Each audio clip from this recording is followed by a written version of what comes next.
And I would like to start, though. We always we do a short orientation towards moving out of noun, subject, object based language into verb based language. So I want to do that because it is a way of continually knowing what direction we're moving in towards opening, particularly tonight with the work that we're going to do with forgiveness, allowing yourself to open to something that begins to occur. It'll be useful because you'll be supported like a surfer catching a wave.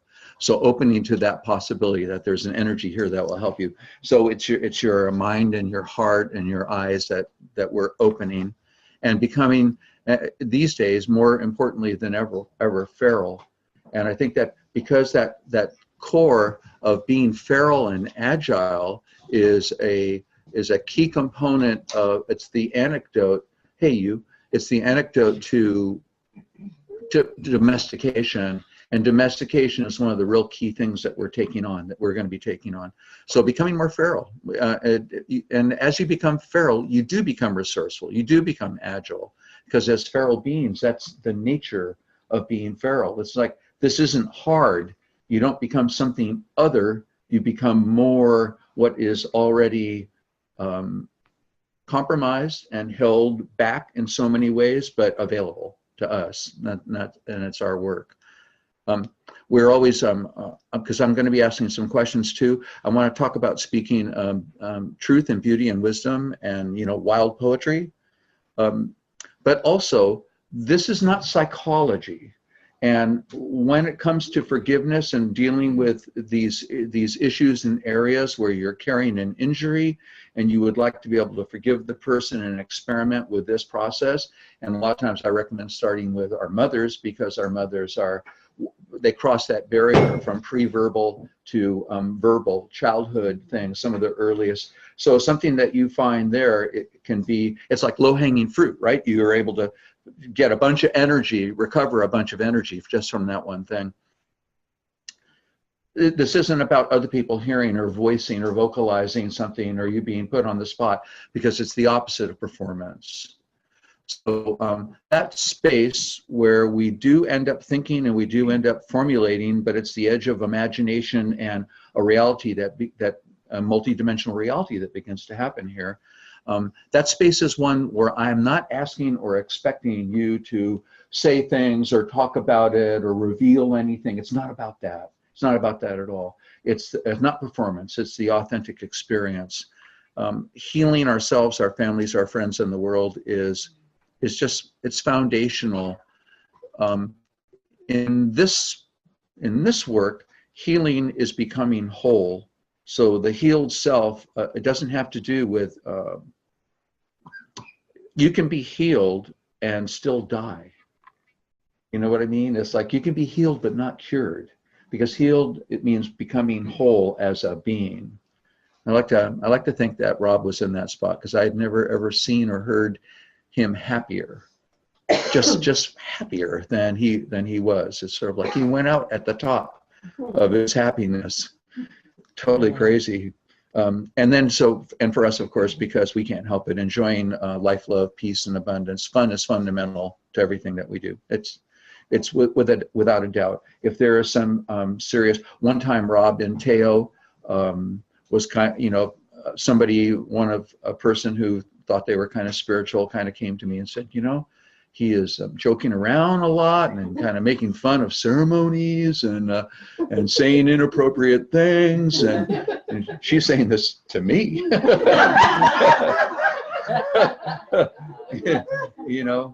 and I just kept looking at her like, oh, really?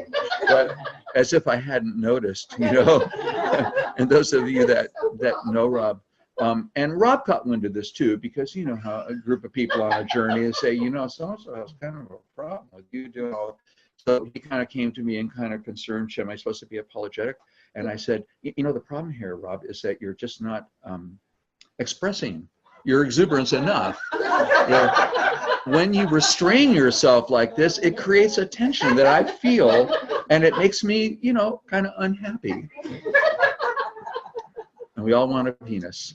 In that. So yes, enjoying our lives, even in the there is a way of our work is not spiritual, it's spirited, and that spirited is exuberant. And giving our essential gifts to the world is ultimately why I'm here. I'm here in support of you because your gift is essential in the world, and now is when it's essential. You know, sure, years ago would be nice, but that's then, right? And this is now. Okay, so there we are. And I want to thank everybody that's joined us. And we have Jen with a few people in Montana. Hello to you there. And Barbara's got the spirit world with her. And Megan and Allison and Ben is with us. And we are going to be videotaping this for others too. And people may be coming and going. So we're going to record. I think we are recording this. Yeah, we're recording this first part. And then we're going to take a break and set up. And then we won't record, but maybe we'll record I'll do a demonstration of how to set up and what kind of energy we need around that. But first, I guess the first topic is the control over the disempowerment that we've experienced through domestication. I mean, I want to talk about everything at once because this issue of domestication and the internalization that we've all done of a performance-based model of how to be in the world and what gets rewarded and what gets punished and what's appropriate and what's not. That whole system is, it wasn't necessary.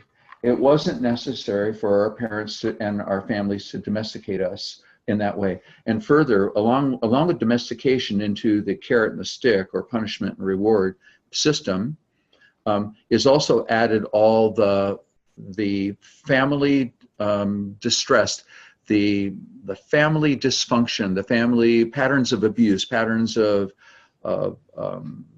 uncomfortableness, disempowerment, rigidity. I mean, all kinds of family systems are a part of domestication, although they're subterranean. They aren't what's communicated. They are absorbed, particularly when we're pre-verbal as infants. So that's why going back to our mothers is really important, because when you go back to your mother, you're going back to a primary caretaker.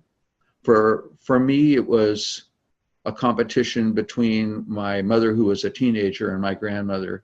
And I would say that pretty much I thought my grandmother was my mother. So there's an old world kind of a connection that she had with a whole other time and place, and with Catholic morality and all of that. So there's religious elements of all this too that affect some people more than others. So that is an important topic. But over here, the nature of forgiveness and why this is why it's the key, why in my book I say forgiveness is the key.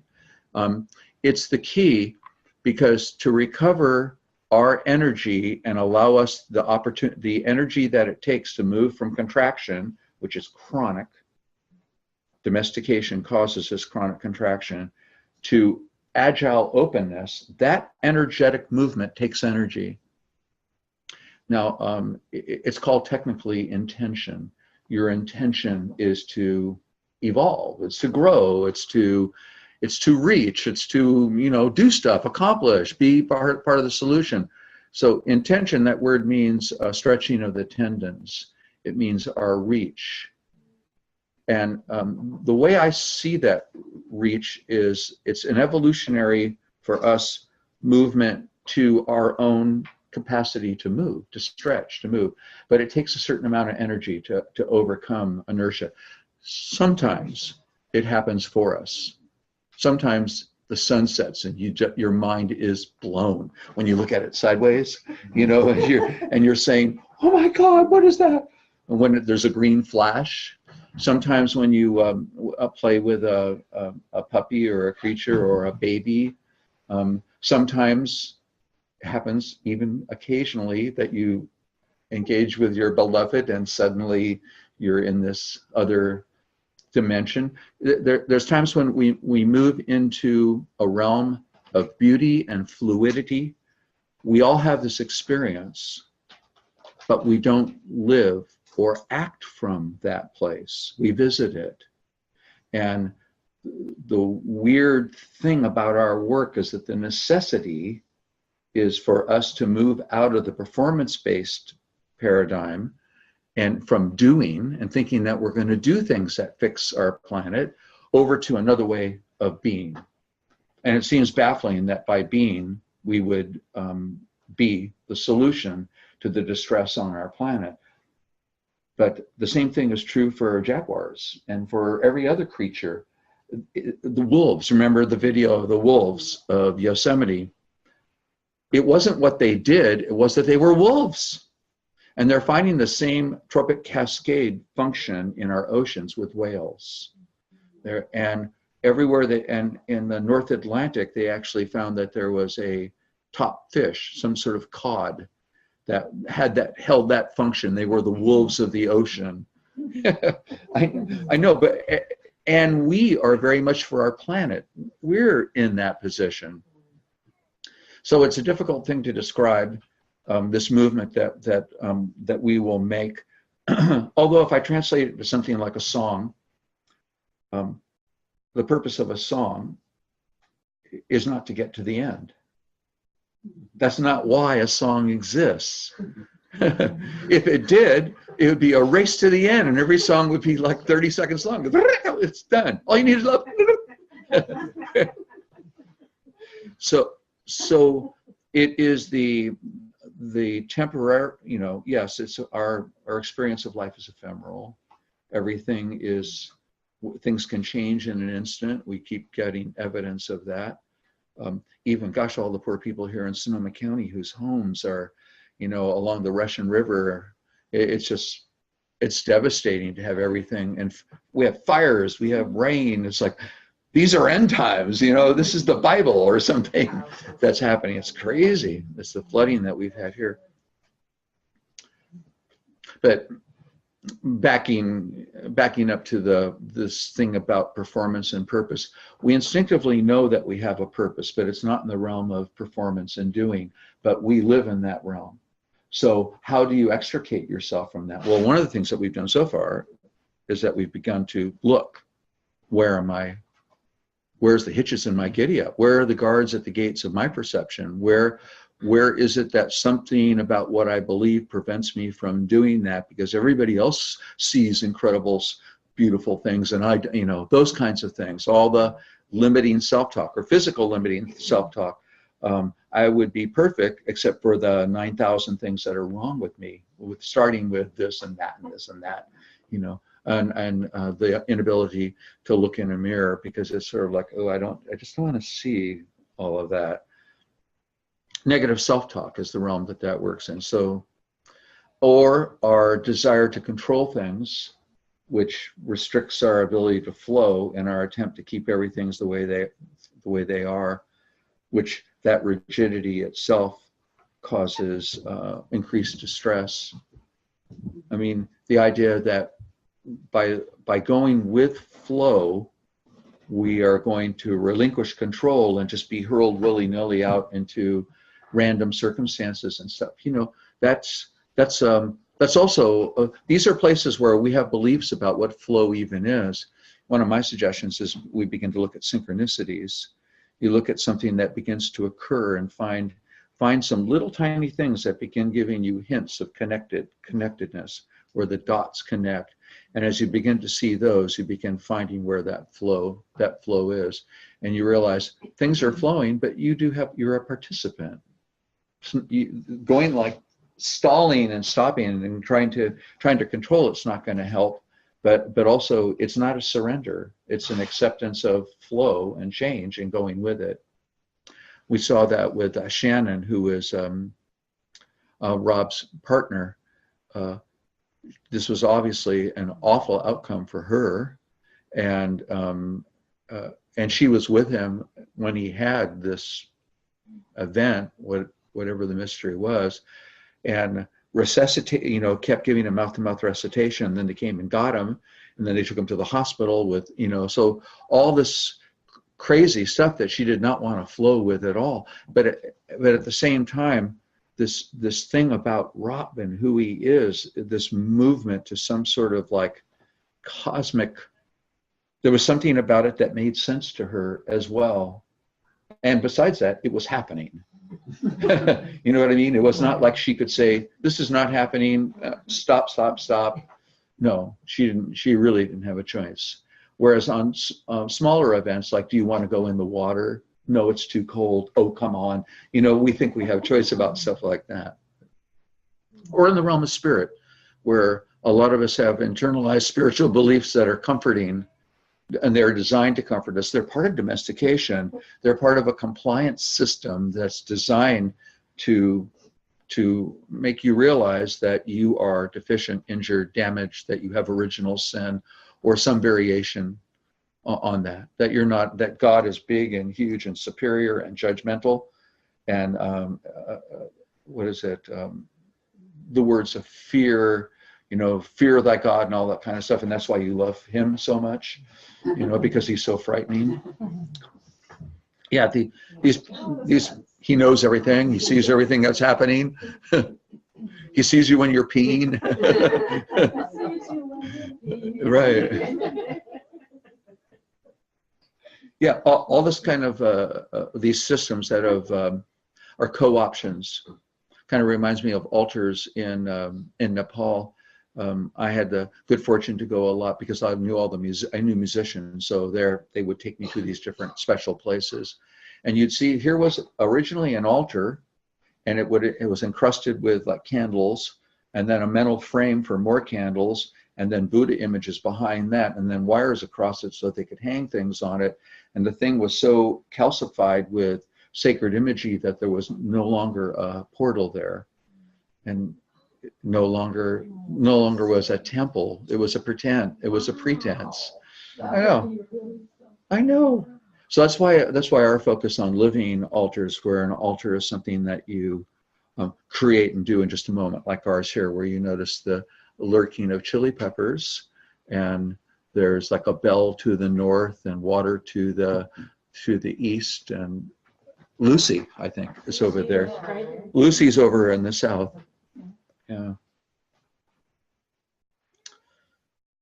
So with forgiveness, the recovery of our energy to allow us to make this movement towards our own agility, the reason why forgiveness is so important is that it is the biggest capture of energy, of our own energy, that's bound up in holding injuries. And it's bound up in holding a system that is injurious. And we end up being safe inside of that system, and we actually defend it. But it's like bars of a cage, the way the system is structured. So you've sort of looked at that. You've taken a look at it. So this is pure energy and energy work that we're going to be doing. And it seems like the idea that we can liberate our energy really only makes sense if you understand how our energy is bound up. Like, how is it that our energy gets, because it happens physically, it happens emotionally, it happens psychically, in the realm of psyche, it happens in our minds, and it happens, you know, we get crushed in multiple places sometimes. Everything, so from physical abuse to emotional abuse to injury. Part of it is so unintentional. Part of it is just the patterns that our parents are passing on. And in the field of neurology, these two fields are called the low road and the high road. And what happens is that we get triggered into the low road, and we act unconsciously and lash out with something that was done to us, and then that gets passed on in this field of unconsciousness. So that's the reactive realm, and it's violent. There's violence in it, and that's why it's also toxic. It's poisonous and violent, and it's got our world by the throat right now, the reactive world. So above that is the high road, called the responsive realm, the realm of responsiveness, where it's not about choice. Joseph Ryle says some things that are just shocking to people. He says, you don't have a choice. You know, all this work that we do is to come to choice. I'm doing the spiritual work to be able to come to choice so that I have a choice of whether we're driven unconscious by distress and stress that causes us to contract. And the only tool we really have energetically is our ability to respond, because terrible things keep happening. So it's not like we're going to be able to eliminate terrible things from happening, but we are going to be able to respond rather than react. So, but that's different than the choice that, choosing to be positive or choosing to see the lesson in something. We can argue about that another time, but I can just say that so much of that thinking is just bullshit. The lesson in this tragedy, I broke my back, and the lesson in it for me was to learn to ask for help when I need water and I'm in my iron lung. I said, could you pour some water? No, not at all. I mean, tragic things happen, but can you move to response instead of reaction? So this realm where the injuries are is in this reactive realm. And a lot of our ancestral work that we do to heal ancestors is in that realm, their patterns of reactivity that we've internalized in our domestication. So forgiveness. You saw the images of the Indian gods and goddesses multi-handed. That was their way of trying to communicate your multi-strandedness.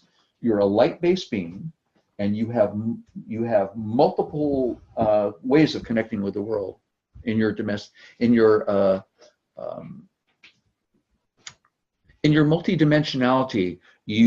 Oh yeah, this is a good image. I'll show you guys there. You can see that. I love the tiger. Is that calling? Pass it around? I think yeah, sure, I'll pass that around. I think that might be Krishna or somebody. Oh, okay. It's not blue.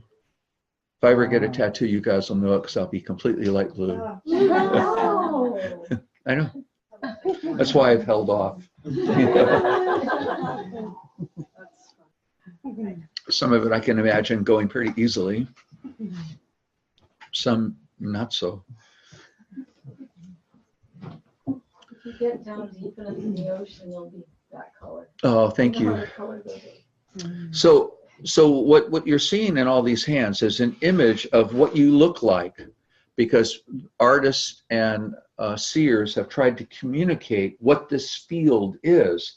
Now, it would be like fibers of light that have little tiny hands on them, and each of you have at least, I mean, just for the moment, we could say 10,000, right, of this light-based connectivity to life.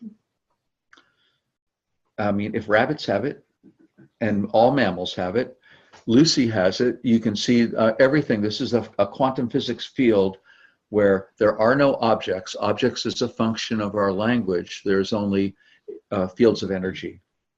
And that are, I mean, she's not even a material thing. She is an energetic field. That's what quantum physics, science has brought us to, this real edge where they're speaking the language of energy and energy work.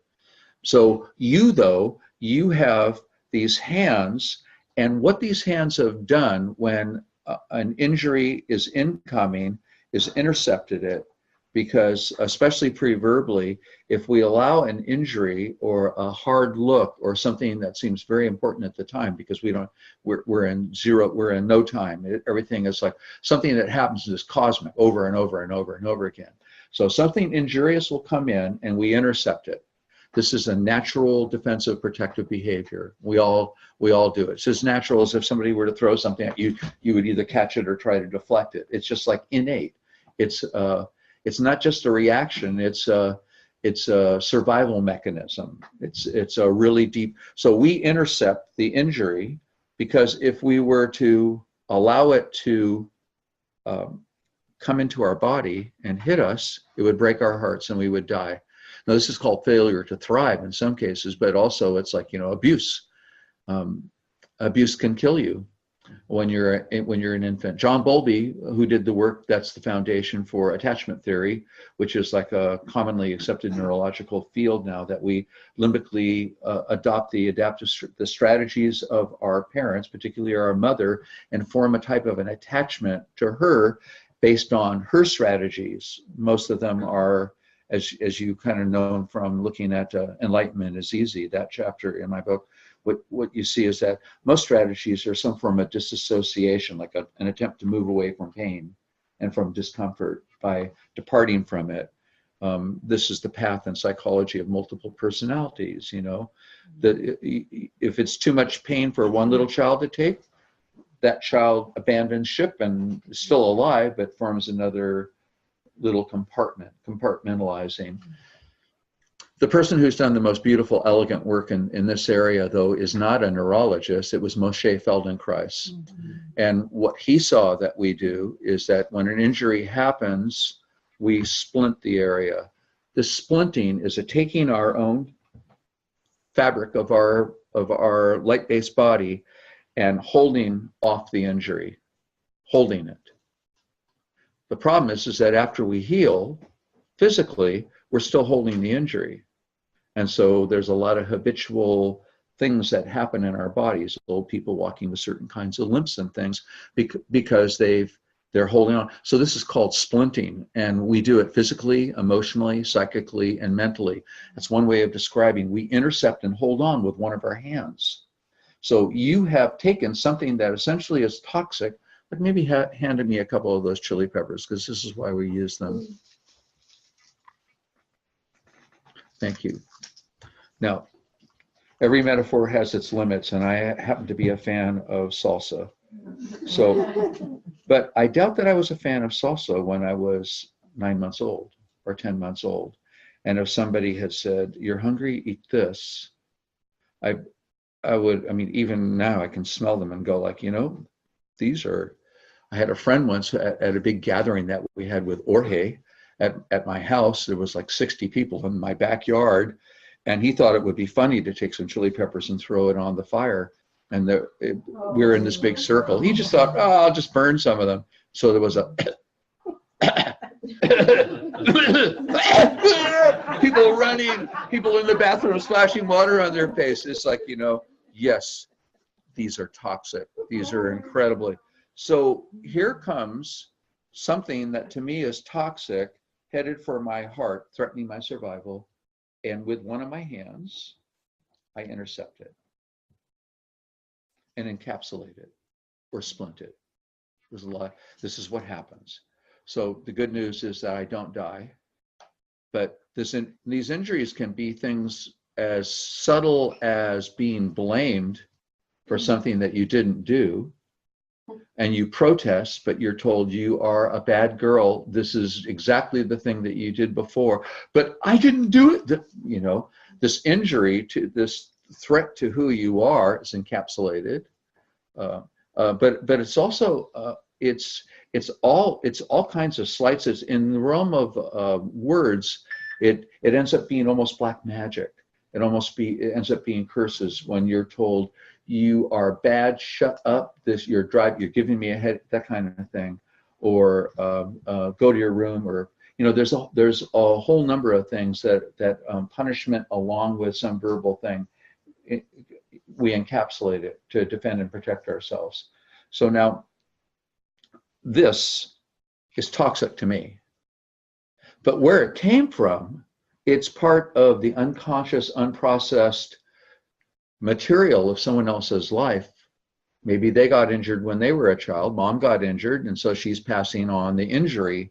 So it can be that kind of systemic thing. She could just be having a really, really bad day and slaps instead of having the patience to explain something. I see moms like this in the grocery store a lot of times. They're just trying to shop. They can't leave the kid in the trunk in the car. You know, you're doing your very best, you know, and the kid keeps acting out and it refuses to. So, I mean, they come close to, you see them grab and you know, there's this whole thing that starts to happen. Well, it's toxic. it's toxic to us, and we encapsulate it for our own protection. So remember those 10,000 hands that you have.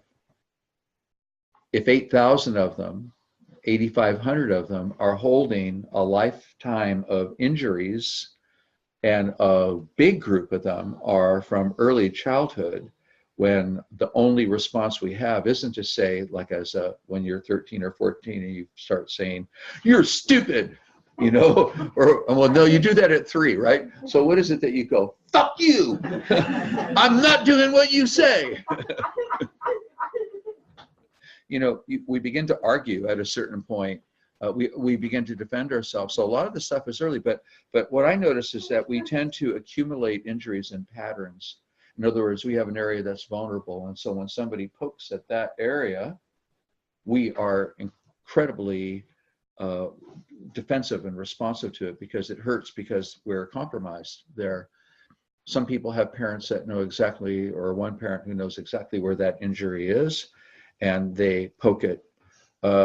You paint the house and you do an absolutely perfect job, but there's one little spot where it's called, what is it, Mike? It's called a Valentine, right? Yeah. Why is it called a Valentine? Who knows? Anyway, it's one little area that you miss, you know, just a little tiny thing. And they go to it and they go, "Huh, this is pretty crappy." If you miss this, you probably missed this in a dozen places. I should have brought in a professional instead of having you do it. I guess I threw my money away, and you've been like this all your life, haven't you? You know, there's that person who does that. You know, they know how exactly to go to that level. Well, these things are all toxic. If you can go back to your primary caretaker, and I think for most of us it's mothers. Did anybody else get raised by anybody else, like raised in an orphanage or anything like that? No, we all have mothers. Good, because you can start with her. Now, the point I want to make, though, is that this is a practice. This is not a one-off, because what you do with low-hanging fruit is you find that in your act of forgiveness, which is not moral or ethical or based on any conversion of them, it is simply a return of what you're holding. So your forgiveness is taking what you're holding and returning it to them. The chili peppers act as a vehicle for us to represent and hold this energy, and the moment we return it, the energy moves back to mom, living or dead, and or in spirit, I guess we should say, and the chili peppers, having done their job, just go to the floor, and then we take them and we compost them at home. You take them. I don't recommend burning them for the reasons I've already kind of mentioned. So that's what the chili peppers represent. It's not toxic. Your energy is not toxic to you. It's the work of wholeness, of healing that you have to do, that you have the opportunity to do, your own family and your own patterns, and liberating yourself from this holding on to all these injuries. Sometimes these injuries are to this. It's a very touchy area, because it's not, in English language, we call it egoic, but it means self-esteem, our own sense of autonomy and our own sense of accomplishment. That's not egoic. You know, egoic, I think, is more in the realm of the aggrandizement that we see, the extreme being narcissism. That's the egoic, you know, the arrogance of the ego. This is not that. There's a place in us that is tender and protective, and we have gifts and skills, and you're told, you know, when I started playing guitar, I mean, and I was asked very often, "Do you know how to play Far, Far Away?" You know, because I had 3 strings, and I just was like working on those 3 strings, you know. So, and over and over and over, and I don't know if you know any guitar players, anybody here knows them, but we tend to be really like crazy about the, you know, playing those. If you have 1 string, that's the string you're going to play. So playing that string Far, Far Away, you know, made sense to other people, but to me it was like, eventually I did get more strings than that, though. So, yeah. So as we're, for example, giving it back to our mother, Does that also heal mother's mother?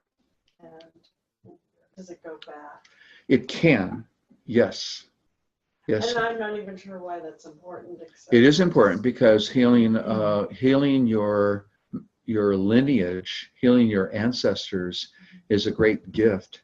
Simultaneously, a lot of the misunderstandings about ghosts and spirits and other, spooky realms and the distress and the upset and all that is really just a case of confusion. You are a light-based being. So when your physical body is gone, you still have a coherence as a being. So we've got ancestors, and what ends up happening, this is like complex, and I want to get back to forgiveness, but let me just say that a Bardo state is a state where everything has an interlocking sense of reality. Everything kind of there's a congruence to Bardo states. They can be hell, but they're congruent, just like a battlefield would have a certain congruence, to it. A work situation sometime, being in a disaster, being in an internment, in a prison camp, being in jail. I mean, all these different kinds of things. There's Bardo states that people can move into. They're in limbic time, so they may have been gone for 700 years, but they're still in the moment. And sometimes what they're looking for is they're begging for forgiveness for the patterns that they brought to life. Because those patterns, if you look at the other side, if this is me, and it's part of my awakening, and I injure somebody else with it. I project it onto somebody else, pretend like I'm all neat and holy and everything, and that they're like that. That's part of myself. And so if I'm in person, I would go to the person and say, please forgive me. What I'm asking for is what I unconsciously did to you and injured you that you're holding on to. I need to heal myself and to take that back. So a lot of times, if anybody knows anybody who's been in AA programs or anything, one of the first things that they ask you to do, tell you to do, is go ask for forgiveness because you left a wreckage of yourself scattered everywhere. Well, when someone's in a Bardo state and trying to reach someone in physicality and trying to say, forgive me, just trying to do anything to get your attention. And of course, if you can see these people and try to, create some kind of forgiveness for them, it could be very helpful to them. So yeah, you can create tremendous healing somewhere. I don't know, Mike is a historian, so he could kind of tell me somewhere between 6,000 and 8,000 years ago, our species went down an aberrant road. And I think part of our responsibility is to go back, at least in terms of our near field, because there's more universes and more everything, but at least in terms of the aberration of the human species, we've got to heal the species that you presently are inhabiting, and come to a place of responsiveness rather than reactivity. In other words, move away from war. Ain't going to study war no more, and move to a place of collaboration and compassionate regard. And forgiveness is the path that gives us the energy that allows us to move to the open agility that allows your gift to come present. So that's why we do it. So first of all, the easiest thing to do is to forgive someone else. Is to forgive them. Because you are returning something that is disempowering you, and they're gaining tremendous advantage from it immediately because their energy that is missing is now, they're becoming more complete. Talk about healing being wholeness. They're recovering something that they left. When people are in spirit, they're begging for forgiveness. So much of what people in their fear of spirits and all that kind of stuff, if they could only see how much loss and how much desire just to ask for forgiveness for the damage that's been done, that they've done. It's really primarily what all that is about, because the moment that you do become whole and as a light being, you move in a different way. You move with light. It's a mystery, but there's movement. It's love in action. It's not just a static state. So forgiving somebody else, forgiving our mothers, is part of a practice for dealing with a reactive, violent world where you'll have plenty of reason to forgive others over and over and over and over. But if we do the low-hanging fruit and recover most energy, starting with our mothers, with our fathers, brothers and sisters, there can be teachers, there can be certain significant things that have happened where you know you were left off at the Italian family's home for a while and they kept you in the basement. You know, there's I don't know, you know, there's like, whoa, what happened? You were made to sit in the living room, and the living room is one of those places that has plastic over the furniture. You know, you have to wait for dinner. You know, forgive those people. That sets you up for the next forgiveness act, which is to ask for forgiveness. Because what stops us from asking for forgiveness is that if we've injured somebody, consciously or unconsciously, we tend to want to move away from distress and injury. We don't want to move towards it. Of course, what do we know about coming to the present moment? We know that you have to notice that the stress shuts you down, choose and make an open to the present moment. That's our work. And we use low-grade distress to alert us to the fact that distress shuts us down and we open to the present moment. That's who you are. You're a being who opens to the present moment. So that's what happens. You come to the present moment with somebody and you say, I don't know, I really didn't mean to injure you that way. And I'm really sorry, and I ask for your forgiveness. Now, she may still be angry as hell, but she'll forgive even if she's still angry, because it's irresistible to let go of the toxins of someone's unconscious behaviors. It's an irresistible thing to ask for forgiveness. If I were to have bothered any one of you and asked for forgiveness, it's like, well, of course, you know, we do that because we don't instinctively know that we don't want to be disempowered by holding on to these chili peppers. That's the next thing. So the reason why we practice with forgiving first is so that we can ask for forgiveness and then of others. And then finally, the hardest work of all is forgiving ourselves for the things that we've done that we consider unforgivable or that we continue to hold against ourselves. And the postures of holding these energies in places where we don't look at it because we don't want to see it, or you know, the alignments look really awkward energetically. And it takes some work to get there, to do that, to really genuinely do that. The fortunate thing is, because this is all energetic and has nothing to do with morality or ethics or a story or anything, it's easy to do. It's easy to do because you do it, as you'll find out. One other thing, I want to come back to domestication real quickly. Yeah, we're doing good.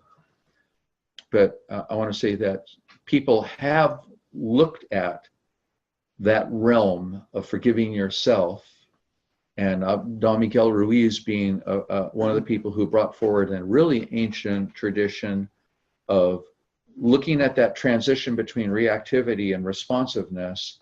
And his offering in that particular realm was to say, please forgive me for using you to abuse myself. Sounds complicated. Please forgive me for using you to abuse myself. So please forgive me for setting you up to be the bad guy so that I could be the victim. And then now I'm angry at you and I'm victimized and I'm, you know, and you're the perpetrator, but I set you up to do it. So it's difficult because, yes. Is that like projection? Very, very much so, because what we're doing is we're externalizing an inner place that's unforgivable within ourselves. So instead of finding that within myself, I see you as a handy candidate in the drama of my life, and now you are the bad guy, and you are the one who has caused this tremendous injury to me, although I set you up to do it. So this place, though, it's just like, it's an example of how you can untangle these tangled things that we create. So forgive me for using you to abuse myself means I'm willing to be responsible for my projections. and I don't like that word responsible in English. I like to translate it to a verb-based language. I say, be responsive. You can be responsive rather than responsible. Responsible sort of means like there's fault and I'm responsible for having knocked the thing over. You know, it's not that. It's to come to a place of responsiveness to yourself and to others. And so that is one way to do it. There's other ways to do it. I think that there's simpler ways than tedious parsing out of things. I think it's possible to recover so much energy that the act of forgiving becomes an instinctive natural path for you. I think that act of ongoing forgiveness is a realm of tolerance and compassion for the enactment of damage and distress and unconscious behaviors. And, you know, ultimately, Gandhi, faced with a guy who shot him, forgave him and apologized to him simultaneously. I'm sorry, you know, in a way he said, I'm sorry I look so holy that you thought you had to take me out, and please forgive me for that, but also I forgive you for shooting me just now. And then he died. So, you know, I mean, yeah, to be living in that state of grace. The advantage of that is that for us, for me, the advantage is that I see you operating in the realm of magic and miracles as open, agile, feral beings. For you, the advantage is not only are you fluid and flowing and creating beneficial outcomes for yourself and others, but it is the gift of you being expressed. And this all happens because you have the energy to move from contraction to expansion and to live there. Because forgiveness is a practice. It's not a one-off. It's not a ceremony. But let me say one last word about domestication, and then because I know you guys have looked at videos and you've read all this, so some of it's a refresher. God, domestication is the internalization of a system of punishment and reward that rewards you for good behavior and for performance. And I'm sensitive to it because we can tend to slip pretty easily into performance mode and to perform into other people's expectations, even in ceremonies and stuff. So I'm sensitive to it. The performance is designed to be rewarded with love, but the love that you get, or the acceptance and the pat on the back, is always conditional. It's conditioned on your behavior. And so you know right away that it's not satisfactory. This happens in relationships too, by the way. I mean, where we end up in a relationship where we reward each other to the extent that we perform in a way that the other person, or we know that they expect, you know, that whole thing of performance-based is always doomed. It always is, because conditional love never is love for you. It's recognition that you were compliant and complacent and obedient and docile in some way, that you allowed yourself to be molded to someone else's expectations. Sometimes we have a natural inclination there. It's not all just, it's not black and white. For the most part, though, we, like as an example, you learn that this is not the bathroom, that's the bathroom, that this is how we, as a tribe, this is how we eat, this is where we sleep, this is what's appropriate and inappropriate. You know, you learn some rules of how to live with each other. So driving on this side of the road or that side of the road, you learn these kind of basic things, but those are all neutral. They're not loaded with the things that internalize in us and form a prison where we are no longer our feral, agile, creative, amusing, loving selves, mutually benefit creating selves. We become contracted in a field.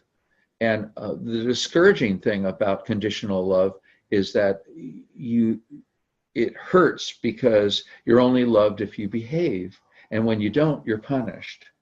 That punishment, which is the equal and opposite part of it, is real. We interpret being punished as injuries.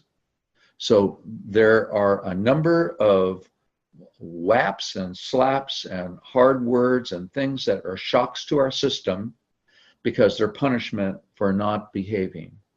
We're misbehaving. So this whole thing about how you behave, how you perform, has translated itself into academics. This is the foundation for school. It's translated into the business world. This is how you climb corporate ladders and how you get ahead. It's in every area. It seems to be the foundation for, for the the Olympics. Who's going to get the gold medal? Because who's going to perform at the peak of who drives himself? Football players working 24 hours a day, all year long on doing push-ups and pull-ups and stuff. So when they get on the field, they can cheer. It's like the obsessiveness with performance is part of what has damaged our planet. Because performance goals by sociopathic organizations like corporations, we need to make a profit, and that's what we're about. And so it doesn't matter if you completely, for Exxon, if you completely destroy huge areas of the jungle in Ecuador and in Nigeria and around the world, if you're making a profit. So performance, when performance is the measure, everything else goes out the window. And when we internalize that, we're in jail. We're in a jail of our sense that we have value only to the extent that we perform. Now, there's an easy way out of it. The punishment side of it has been you have, in an area that we're not doing psychology, so it's not like you got to go back and go, well, I'm sure it must have happened, but I had such a happy childhood. That's the story that we tell ourselves. These things are held energetically because we protected and defended ourselves. So you've all done a good job of that. That's wonderful news, but it's also disempowering you. So our setup now is to allow you to return, this is the low-hanging fruit, the misunderstandings, the injuries, the unintentional assaults on our self-esteem, our sense of worth, our giftedness, instead of a celebration of you for who you are, the fact that you begin to be celebrated for how you behave appropriately. My favorite one, probably for Trish would be, nice young ladies do not dance naked on the breakfast table. You get down right now, young lady. You go put on clothes.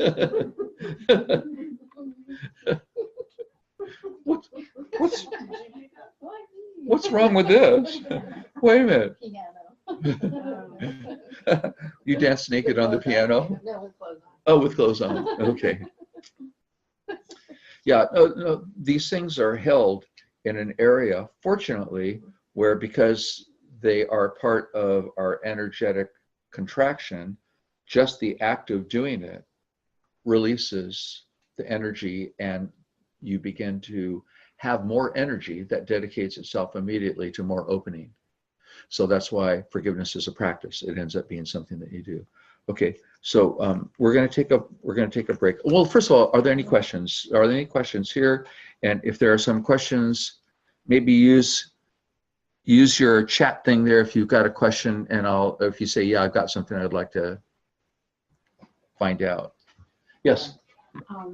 Well, this is actually an experience I had. I was practicing today the forgiveness. I was reading that chapter, and I was thinking about my mother, and then I, started to give back. And my first inclination was to just like that.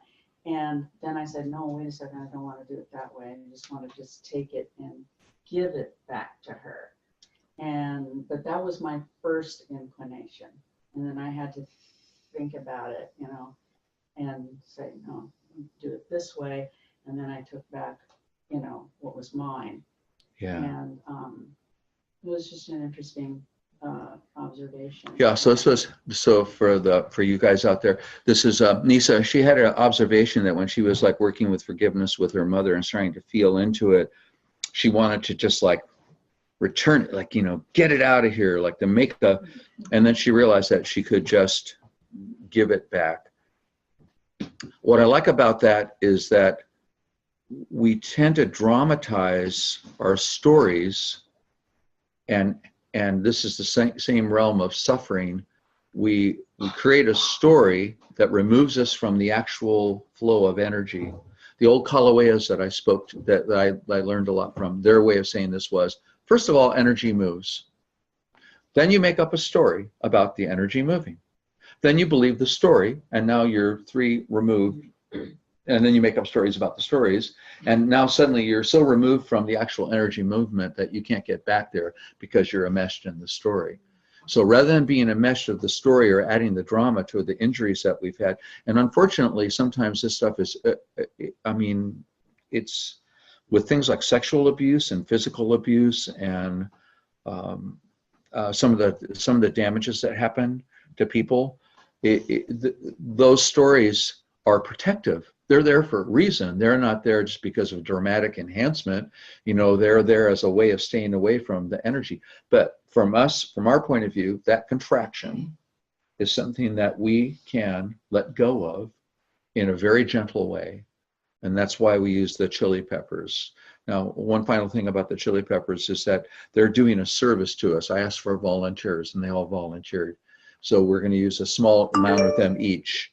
And as you use the chili peppers, once they're holding that energy of the toxicity of the injury, that is the unconscious, unprocessed energy and the habitual patterns of your mother, particularly. And as you let them drop, the chilies just become chili peppers again. And then out of respect for them, we bury them instead of burn them. But the energy returns to your mother. So we set up a chair that's empty, except that she's going to sit in it. So part of our work is calling her present to the point where, with sitting there with your eyes closed, you get that sense of, I don't need to hit her with a bat. I just need to, you know, I can just give this back to her. Okay. Do you have any questions out there? How about Jen? Do you have a question? How is it going there? This makes sense? Let's see. You don't have to have a question if you don't have one. We can. No, my question is just when we do this ceremony tonight, so is the goal to focus on just one, our mom, or if more come up? I mean, what's the, yeah. Yeah, the idea of focusing on your mom is that there are so many incidences in the course of being domesticated that she represents the culturalization system. She really is the enforcer of that, of your behavior. Okay. But if you've done it, because it's a practice, if something else comes up and you're remembering an injury of something of your father, just give an example where you need something and he's there but absents himself, and it's like there's hurt and incomprehension and stuff. If that's what comes up, then you can return it to him. This isn't about a performance. I'm just giving you, but I do know where the energy tends to be for all of us. So I would recommend starting there. But if it goes somewhere else, go ahead and do it. It's a practice. You can always come back to mom. You know what I mean? Yeah, great. Thank you. Yeah. And I see Ben. Ben, you made it. Made it. Cool. Hey, so Barbara, is there anything that you would like to add? Is there any question that you?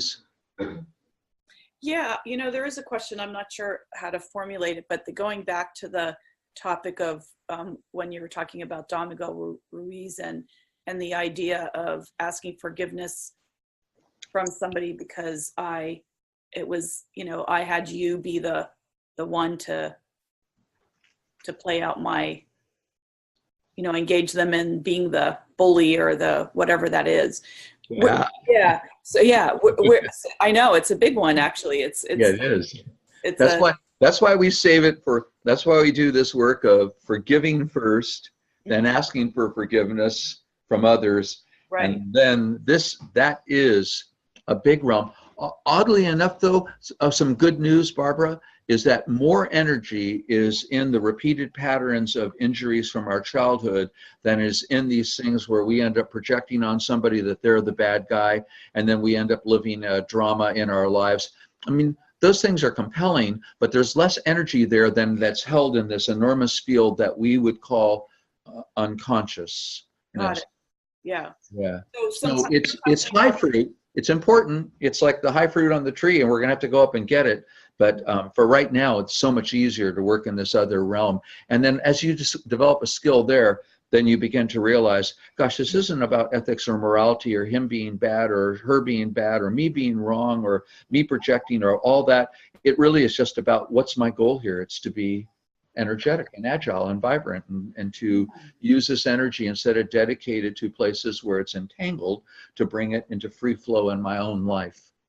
Then it no longer becomes an issue. It's just sort of like, obviously, this is just the simplest, neatest, cleanest, fairest thing to do. So thank you for that. So in essence, when we are doing that in the subconscious realm and in for those younger years and in the larger picture, when we're actually healing that in an energetic way, it may actually release those other ones that they don't Yes. have energy anymore, because sometimes that's coming from the injury that we've carried for so long. There are patterns. Yep. Yeah, the patterns. Okay. I just wanted to And clarify. the patterns, we think of ourselves as people. I know this is going to be just a little bit hard, but we'll close on this thought. We think of ourselves as people with personalities and we don't realize the totally ephemeral flow of multiple possibilities that we are in every moment, and the influence of our grandparents acting through us and our parents and this, and the relationships we have. We don't see our own fluidity in the contraction of the idea that we are who we are. The way Joseph Rael expresses this is he looks at you and says, "You don't exist."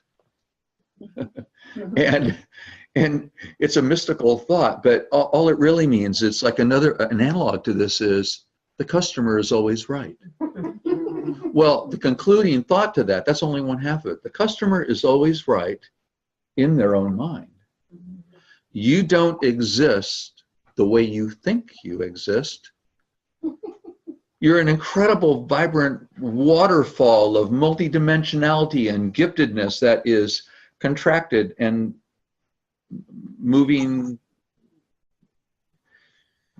through just a part of your own capacity to experience everything. So when you move to this larger capacity, the fluidity becomes your definition of yourself as, I have no idea. I'm just this river of mutual benefit that is flowing in this moment. Yeah, it's fun. It's okay having a personality, no problem. You just end up finding your personality is kind of absurd and kind of endearing and not to be taken seriously by yourself or anyone. Okay, cool. So now what we're going to do is we're going to take a break for 5 minutes so everyone can use the bathroom and stuff. We're going to set up here. You guys can watch and we'll do a ceremony here. And then I'll leave this on, but you can do your own ceremony. Now, listen, because it's a practice, if you just get a feeling for it, for the shape of it tonight, we can go further with this. Allison, as an example, we can do a forgiveness ceremony and go deep in some area when we get together. For anyone here, same thing. So And I've got to get going, so bye everyone. okay, yeah, we can do it later. Get on Zoom on the other side. Yeah. Okay. Well, you hung in there. Thank you. Yeah. The thing is that this is not a performance. So there is an energy that will flow. Now I can see it, and I'm looking at you guys and thinking, okay, who would like to be in the position? I'll stop recording now. Yeah, we're going to share this with everybody. In a couple of minutes, we'll set up, and we'll all gather one more time. And then Barbara, you and Ben can do a ceremony, and Jen, you guys can do it, and everyone else, we can do them as we go. Okay, I'm gonna stop this now. Okay, thank you. Okay, so we stopped that, but the system is still on. Yeah, so when you begin to see, so we're gonna set up 2 chairs. And we're going to set up gosh, I have a Mexican blanket out in my car. I have one here. Oh, okay. Because that's good to make sure that chili pepper fragments are kind of gathered. One chair is the chair you'll sit in. The other chair is the chair that you will call present your mother. So, and then there'll be a point where holding on to however many chili peppers seems appropriate to you. It really, I have no idea, but you'll be holding some chili peppers. And when you have a sense of her actually being present, because she always is, we're in our fluidness, our mothers are always a part of our ongoing, she's internalized. She's a part of our perspective. When we get a sense of that bubble where she's present, we can offer her back her energy. And for her, I'll give you an example with my mom. So as she was coming close to the end of her life, and I was finding out a whole lot more about what was really up, what had been happening. When I would quiz her about, what was your thought? What was your thought about editing our photo album so that my infancy until the time I was like 6, 7 years old was like one page, and then suddenly everything got like, why'd you edit out my childhood? Well, she would get angry, right? She'd get angry with me because I had noticed her cover up. Because your grandmother raised you. Why hadn't I seen this before? Because you're not supposed to. You don't see what you're not supposed to see, right? So now her anger was at my incomprehension that she did what she needed to protect me from being Hispanic. Because otherwise I would be Francisco Puerto Fernandez, Ortega Omecha, and on with a bunch of other names. And what she had found out was that if you're Hispanic, you are in the servant class and you have no future. In school, you're going to be a servant. You're not going to be expected to do anything. You won't get into school. You won't get opportunities, on and on and on. So she did everything that she did to mask and hide her bad behavior, thinking that she was protecting me from the consequences of, and she wanted to be Anglo. That was her whole thing. Although she kept her name Marita, so that was kind of a giveaway. These things are kind of complex, right? How they work. But to be able to say, within myself, for all of that and all of the little peripheral things, because connected to her own trepidation at having a non-Anglo child in a world that she was just trying to claw her way into the American flag and into a soldier, being a part of the USA and all of that. And her sisters collaborated too by saying things like,